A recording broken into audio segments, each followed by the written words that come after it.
Let's continue to discuss how to design an appropriate survey questionnaire, focusing now on how to design an appropriate measurement scale for perceptive questions, that are questions aimed at gathering the opinion of the respondent. For this purpose, we often use the Likert scale, which is a psychometric interval scale, usually from 1 to 5, where a meaning is attached to the values.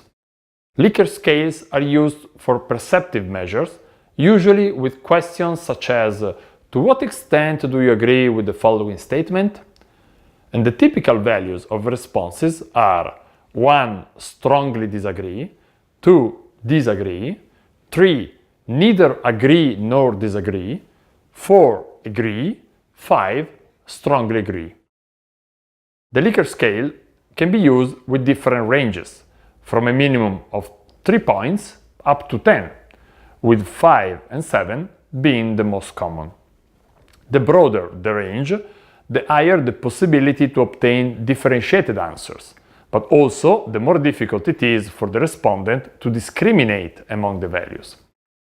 A clear choice to be made is between odd or even point scales. In odd point scales, there is a middle, neutral option, while in the even point scales, there is not.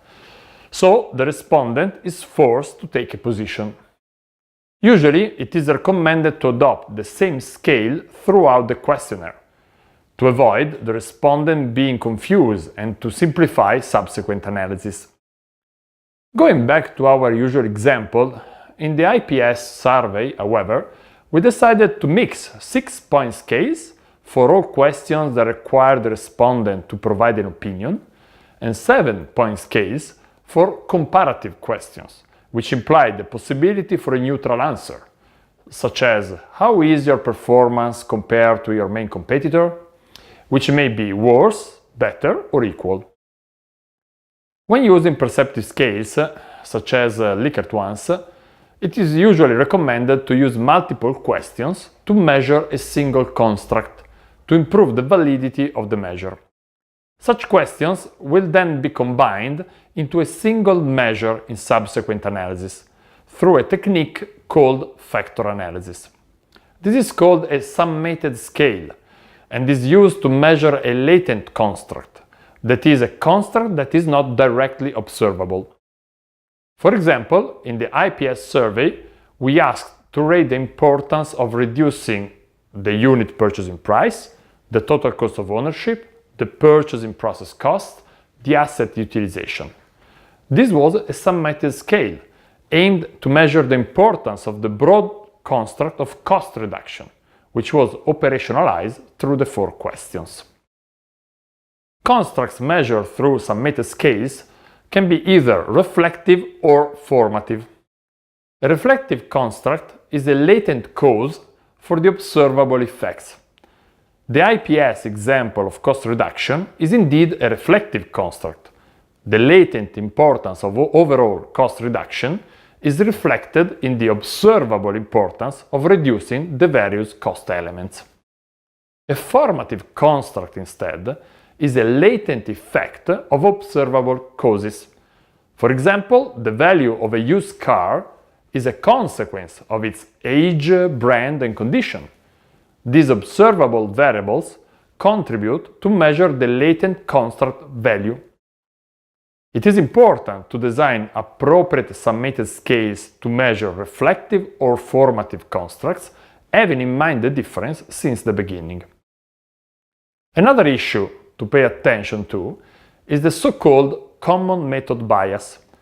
This happens when data show a higher degree of correlation than reality.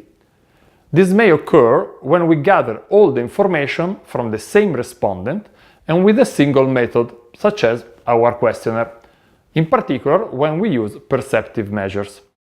For example, we may have respondents who tend to be optimistic and overly positive, and therefore reply to all questions with rather high values, and others that are pessimistic or negative and tend to answer with low values.